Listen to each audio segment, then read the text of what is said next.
Halo teman-teman FIIM, saya Dr. Emilia Kasturi kali ini akan membawakan Global Trend in Aesthetic Treatment. Bagaimana caranya untuk mendapatkan kulit yang glowing, shimmering, and splendid?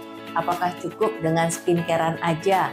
Atau apakah cukup dengan menggunakan treatment di klinik yang menggunakan alat-alat canggih saja? Atau kita bisa hidup dengan lebih sehat dengan menggunakan lifestyle? Apa yang kita makan, kemudian juga bagaimana pola tidur, terutama bagaimana kita mendetoks tubuh kita dan menyeimbangkan hormon kita. Nah, tunggu apa lagi? Yuk segera bergabung di FIIM pada tanggal 23 Maret jam 1 siang. Apakah Anda sering merasa lelah, sulit tidur, dan mengalami stres berkepanjangan? Bisa jadi Anda kekurangan magnesium dan zinc, dua mineral penting yang mendukung energi, kesehatan otak, sistem imun kita, dan keseimbangan hormon kita. Tanpa magnesium yang cukup, kita lebih rentan mengalami gangguan tidur, kecemasan, dan hingga tekanan darah tinggi. Sementara, kekurangan zinc bisa melemahkan sistem kekebalan tubuh, menyebabkan rambut rontok, dan memperlambat penyembuhan luka.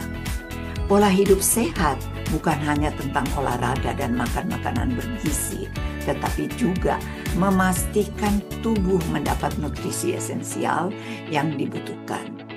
Dengan pola makan yang tepat dan suplementasi yang sesuai, kita bisa mengoptimalkan kesehatan tubuh kita, mencegah berbagai masalah akibat kekurangan kedua mineral ini. My name is Salim Satori and I've written a book on depression. This is my personal terrifying journey fighting and battling depression. So my only message here in this book is that you must read this book to understand depression, and my job is today is to destigmatize depression wherever and no matter how hard I try, I want to get my message out to openly talk about depression.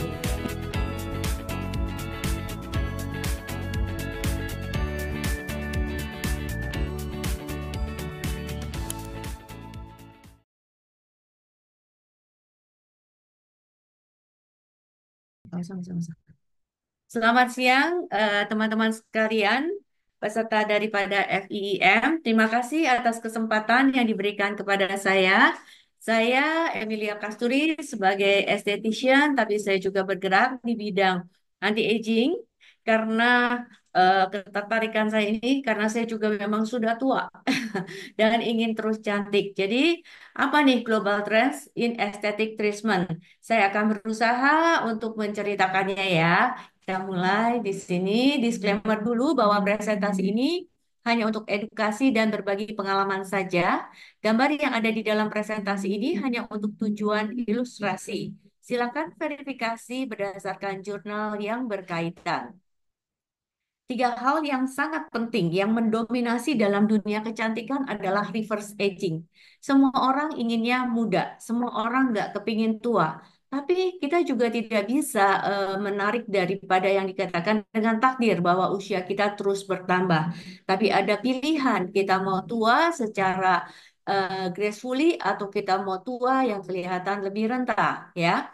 Nah, bagaimana dengan kita cantik itu kita memaintain supaya kecantikan kita itu natural, enggak yang dagunya lebih panjang, kemudian overfill, tapi bagaimana caranya kita memaintain untuk menjadi cantik secara alami.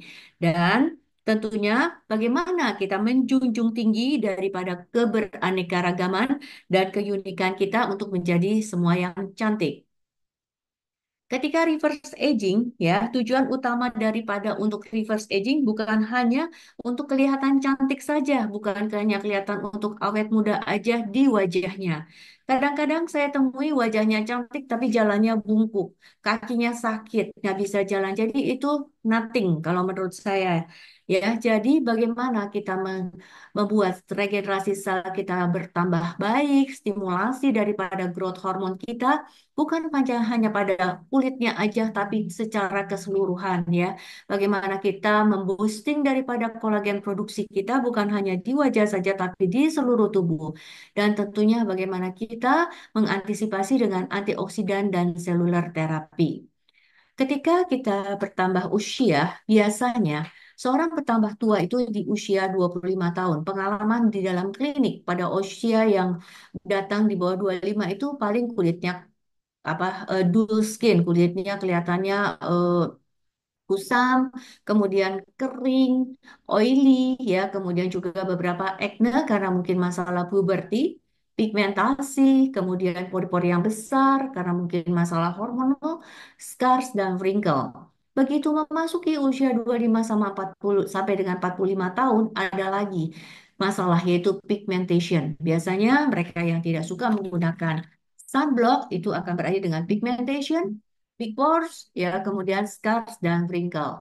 Di usia 40 sampai dengan 60 tahun biasanya sudah masuk ke dalam low skin elasticity. Jadi kulitnya kendor, sagging, wrinkle-nya juga bertambah dalam.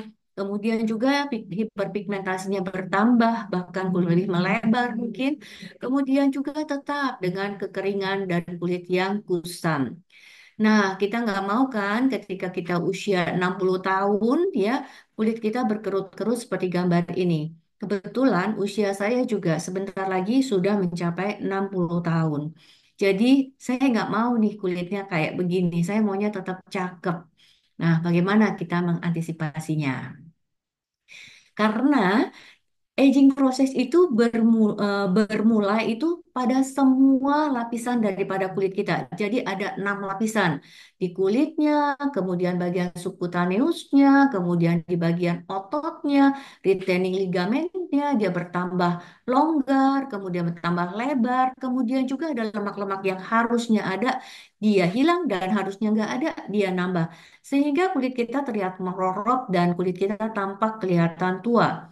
Belum lagi pada periosteum dan pada subperiosteal, ya, pada tulang-tulang kita.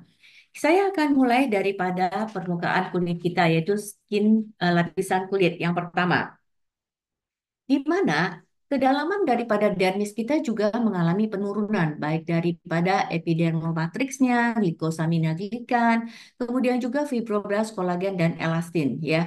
Dan ini sudah mulai terjadi sebenarnya pada usia 25 tahun. Ada loss turgor, loss HA, dan semuanya berkurang. Sehingga ketika orang yang mungkin melakukan perawatan tetapi hanya dengan skincarean aja, itu melorotnya itu kulitnya udah pasti melorot, pasti. Walaupun mungkin skin quality di depannya kelihatan bagus, tapi kulitnya itu pasti udah sagging. Nah, bagaimana caranya kita membuat seseorang ini perawatan apa supaya orang itu semuanya balance, ya.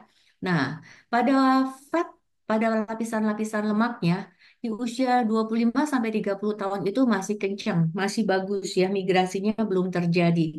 Tapi begitu memasuki usia 40 udah mulai tuh, biasanya mulai daripada lapisan atas dan lapisan yang samping, kemudian turun terus ke bawah dan akhirnya melorot semuanya. Jadi lapisan lemaknya itu selain migrasi juga bertambah sedikit, ada yang hilang bahkan. Bahkan untuk di bawah mata yang harusnya nggak ada atau mungkin pada nasolabial fold kita, kalau kita bertambah gemuk harusnya dia nggak ada tapi bertambah lebar. Demikian juga pada otot-ototnya, ini gambar sebagai ilustrasi, ya, supaya kita bisa melihat bahwa ternyata otot-otot kita di daerah wajah juga mengalami pengecilan, sehingga kulit kita terlihat ikut juga melorot, ya, karena selain daripada si ototnya, juga lemak-lemaknya. Ya, jadi kalau pada seluruh tubuh kan biasanya sarkopenia, ya, kita otot-otot kita dekat daerah wajah kalau kita nggak pakai juga sebenarnya bertambah kecil, ya. Nah, inilah juga yang terjadi pada tulang kita. Kadang-kadang perlu juga kita untuk menambahkan HA atau kolagen stimulator karena itu membantu daripada tulang-tulang kita supaya tidak terjadi osteopenia dan osteoporosis, ya. Jadi ada terjadi kemunduran daripada tulang-tulang seperti biasanya tulang pipi kita bertambah lebar, bertambah datar, kemudian dagunya juga semakin apa namanya melebar, ya. Kemudian hidung kita juga bertambah keropos itu sebenarnya. Jadi hidung kita bertambah pesek. Jadi bagi yang mau tetap cantik, ya, jangan cuma kulitnya aja yang ditreatment, tapi juga seluruh daripada lapisan sampai ke dekat tulang kita. Nah, Sebenarnya orang kita sering sekali ya ngedengar bahwa kita tuh mau cakep ya kulitnya itu harus dewy, kayaknya terhidrasi, radiant, kemudian juga harus kelihatannya halus ya. Orang gampang deh kalau bilang, dok kulit saya mau glowing. Apakah dengan glowing itu, sebenarnya mereka tuh nggak tahu apakah yang dimaksud dengan glowing itu. Karena yang dimaksudnya kulitnya mengkilat itu bukan seperti kita bimsalabim seperti seperti tukang sulap gitu ya. Kadang-kadang maunya treatmentnya cuma sekali, berasa udah bayar mahal terus harusnya cakep, harusnya glowing. Nggak bisa kayak gitu. Karena ini adalah suatu proses di mana perawatan kulit adalah investasi. Karena apa yang terjadi di kulitmu, di wajahmu sebenarnya adalah interpretasi apa yang terjadi di dalam. Contoh ya, kalau misalnya kita dengan insulin resisten, di dekat kulit-kulit kita itu biasanya banyak sekali keratosis. Kalau misalnya metabolisme lemak kita nggak bagus, di atas mata kita juga banyak lemak-lemak yang bertaburan. Demikian juga seperti milia dan lain-lain. Jadi, kalau mau cakep, kita harus memperhatikan empat hal ini, yaitu bagaimana firmnya, skin firmness, skin surface, skin tone, baru jadi skin glow. Jadi nggak bisa orang yang mau glowing, tapi nggak memperhatikan firmnya kayak gimana, nggak memperhatikan elastisitasnya seperti apa, tightnessnya seperti apa, hidrasinya seperti apa. Jadi kalau mau glowing itu harus memperhatikan empat hal ini dulu, yaitu elastisitasnya, tightness-nya, hydration-nya. Dan di sini saya akan membahas berdasarkan daripada emergent perceptual skin quality categories mengenai skin firmness. Apa aja sih yang perlu diperhatikan yang dikatakan kulitnya itu firm? Pertama adalah elastisitas. Kalau kita dalam penelitian biasanya kita gunakan alat-alat seperti kutometer, tapi kalau enggak kita pakai snap test aja, kita cubit aja. Bagaimana kalau kita cubit di bawah mata kita, dia kembalinya seperti apa? Cepat apa lambat? Nah, kalau misalnya udah lambat, berarti kan elastisitasnya mesti udah berkurang nih. Kita harus apain? Di bawahnya ada terus treatment, treatment optionnya. Bisa menggunakan daripada MFUV, itu adalah sebenarnya Microfocus ultrasound. Microfocus ultrasound adalah salah satu treatment yang menggunakan metode ultrasound pada kulit kita, di mana ketika kita oleskan di pipi kita, seperti ada ultrasound yang terlihat di layar dokter. Itu namanya ulterapi. Kebetulan ini saya ambil dari MERS ya, jadi dia menyarankan dengan menggunakan ulterapi, tapi ada juga yang lebih di bawahnya seperti HIFU. Cuma kalau saya secara pribadi, saya nggak mau pakai alat-alat yang nomor dua. Saya maunya pakai yang first line, yaitu ulterapi. Karena dengan menggunakan ulterapi, apa yang ada di dalam kulit kita itu ada monitornya, dilihat di TV-nya. Jadi kita tuh seperti di USG, tapi di muka ya.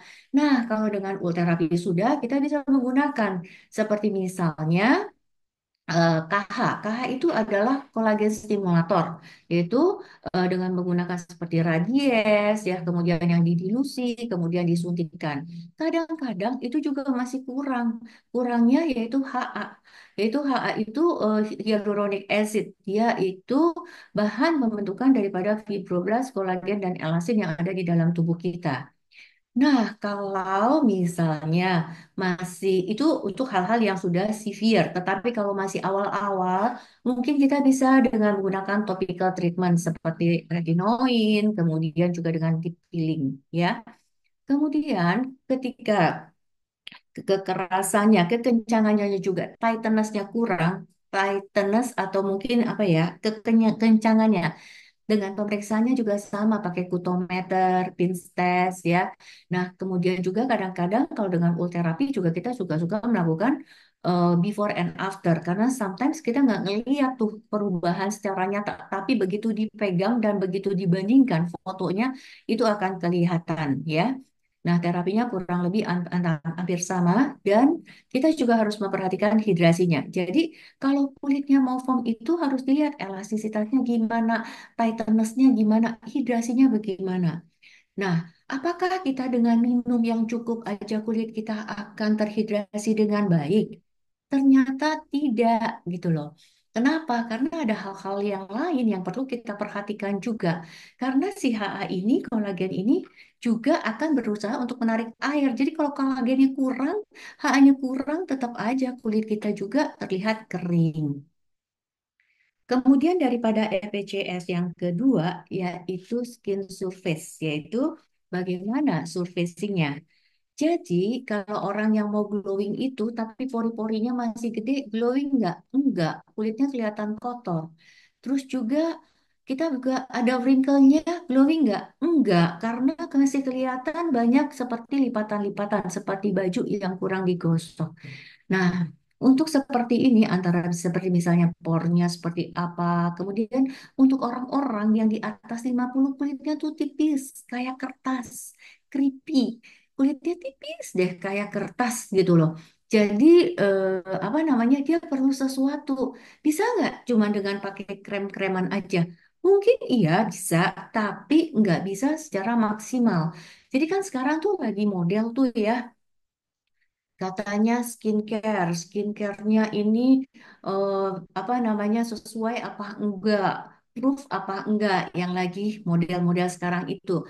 Ternyata kalau saya lihat secara pribadi, kalau yang dikasih skincarean aja juga kulitnya juga enggak bagus-bagus banget. Jadi kita tetap harus ada treatment-treatment lain selain skincare. Di sini bisa dikatakan seperti misalnya botox ya, kemudian juga filler. Bukan saya sebagai seorang dokter anti estetik, jadi saya pakai krim apa namanya filleran atau pakai botox ya, karena wajah saya juga bebas filler sama botox. Ya pernah sih sekali dua kali, tapi zaman dulu pada waktu belajar. Kalau sekarang saya paling nggak mau muka saya disuntik-suntik, tapi saya pakai alat. Alat-alat saya sangat lengkap. Kita bisa pakai daripada laser, CO2, erbium, NDX, long pulse, pico.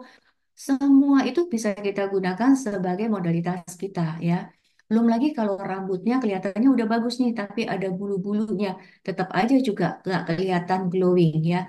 Jadi untuk mendapatkan daripada clarity kulitnya itu jernih, kita itu harus membebaskan daripada permukaan kulit kita dari yang pori-pori yang besar, crispy, wrinkle, acne, dan juga rambut-rambut. Nah, kita masuk ke EPCS yang ketiga, yaitu skin tone. Jadi, kadang-kadang semuanya udah ada nih, tapi ada flagnya. Flagnya tebel. Kemudian belum lagi flag aja ada macam-macam. Apakah itu nevus hori, apakah dia udah jadi melasma, atau mungkin dia cuma jadi freckles doang, ya kan? Nah, belum lagi kalau orang yang jerawatan, kadang-kadang kulitnya juga kemerahan dan ini agak sulit kalau dia eritem. Diapain biasanya kulitnya sangat sensitif sekali, sangat kering ya. Jadi discoloration ini kita juga harus benerin. Benerinnya pakai apa? Emang boleh kulit yang lagi merah-merah di laser? Tergantung lasernya apa.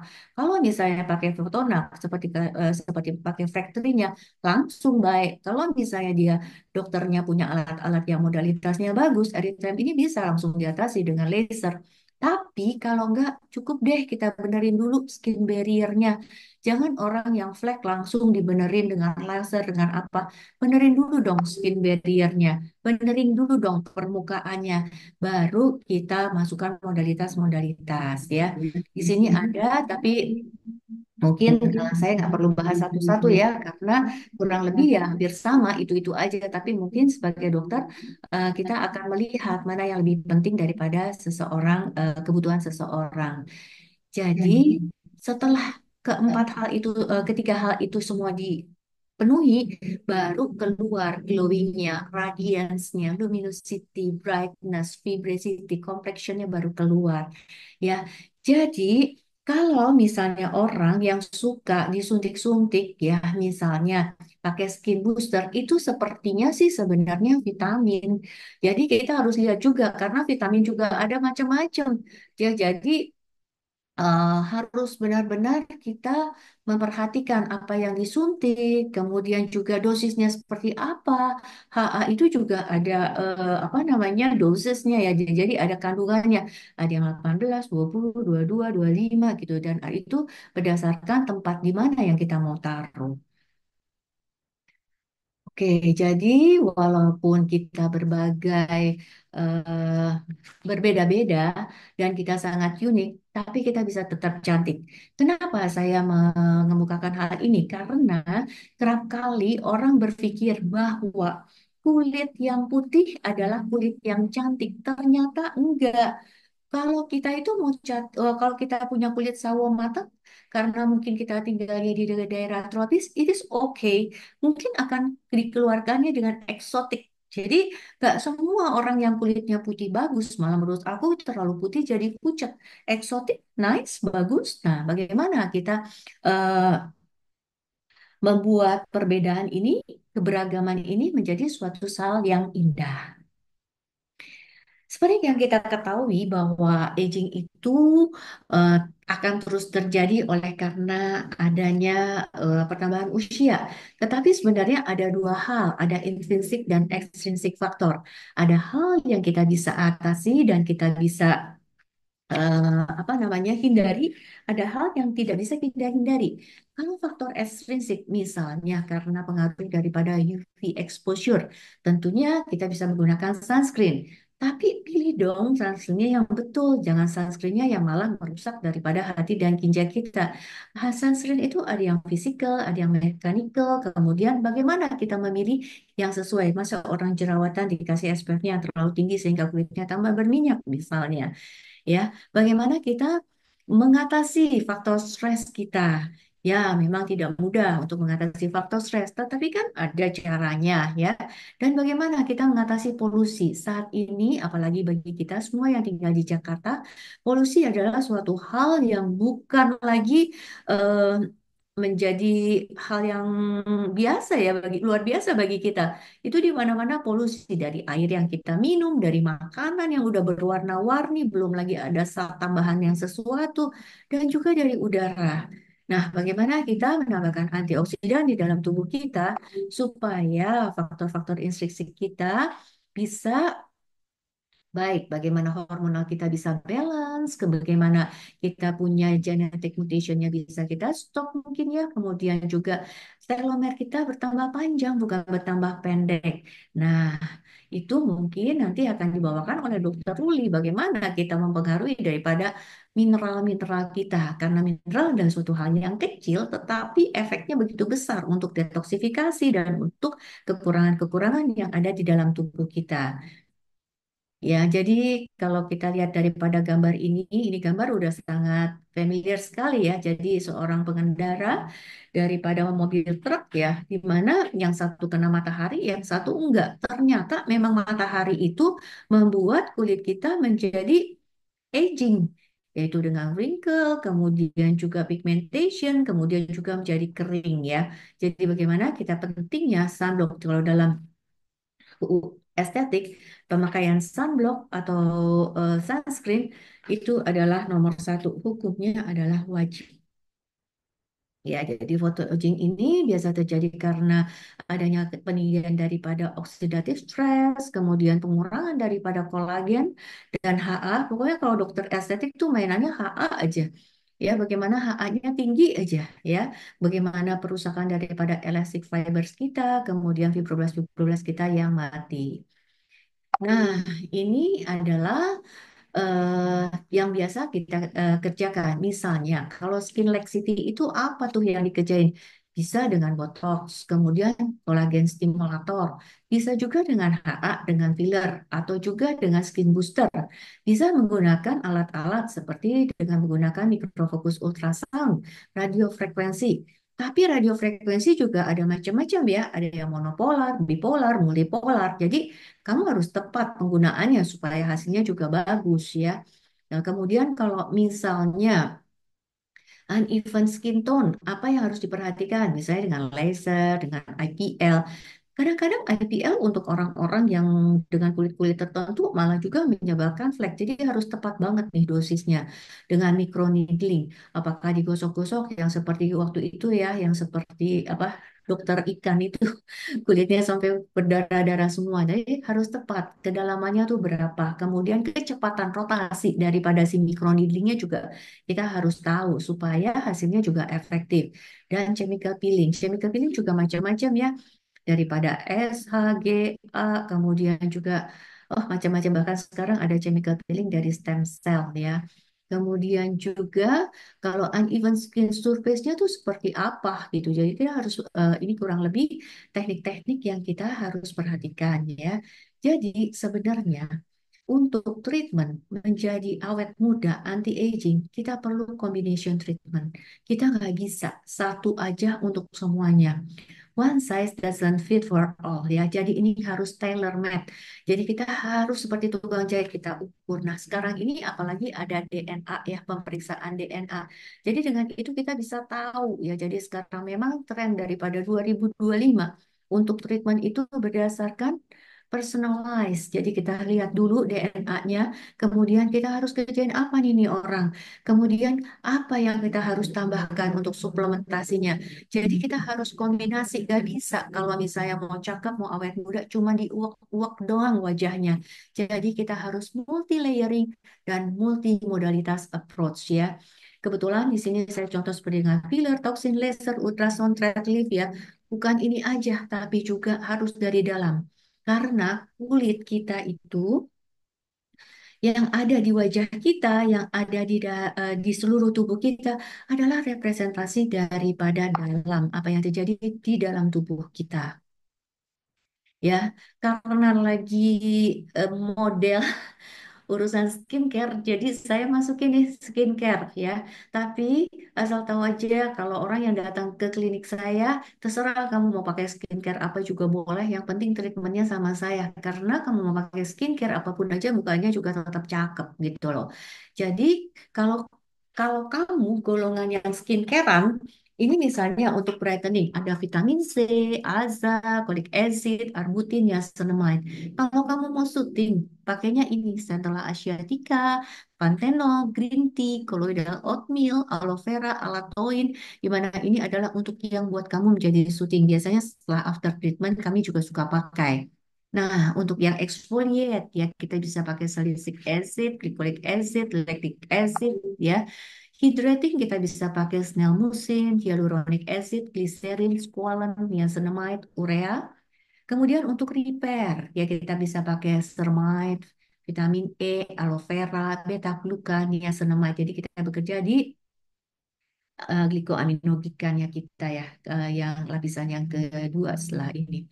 Kemudian kalau anti-aging, kita mainannya retinol, vitamin C, peptide, CoQ10. Jadi CoQ10 ini juga ada di dalam krem-krem ya. Jadi ini adalah untuk orang-orang yang flek. Jadi kalau mau bekerja bekerja pada tirosinase inhibitor, obatnya apa aja? Dan ini saya masukkan seperti green tea, silymarin, glutathione ya, kemudian NAC. Jadi lebih ke arah antioksidan ya. Kalau pigment transfernya di mana? Ya, kalau untuk meningkatkan turnover kulit kita pakainya apa? Cuma hati-hati ya kalau pakai golongan daripada retinoid atau retinoid ini kadang-kadang nggak semua muka juga bisa tahan. Jadi itu ada caranya untuk cara memakainya.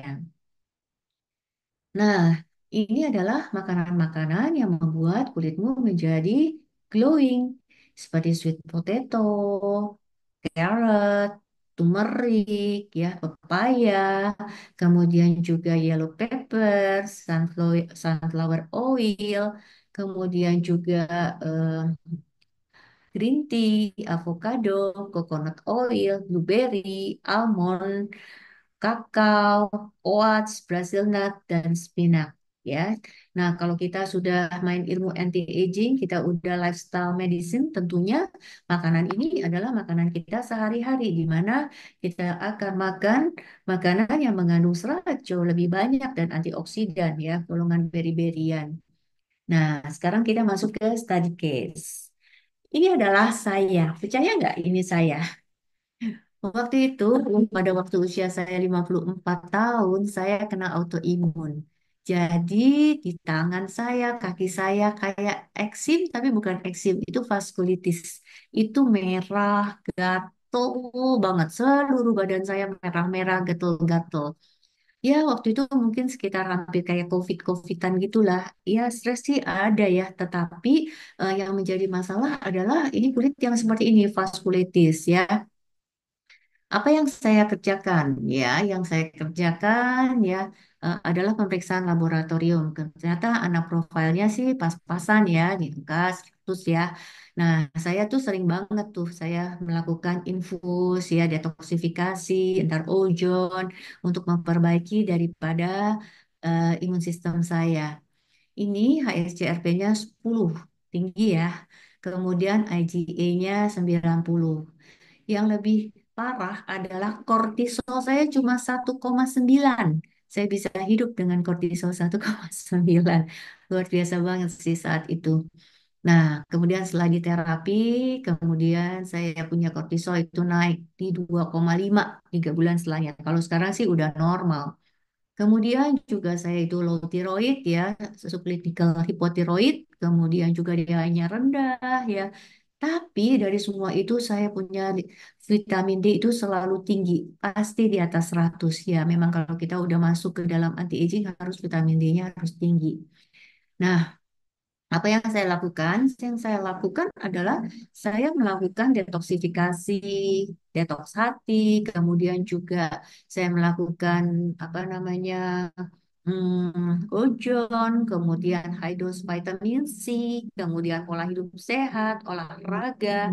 Tadinya saya memang tidak suka olahraga, sama sekali saya kalau olahraga tuh biasanya saya ngumpet. Saya sukanya yang mager.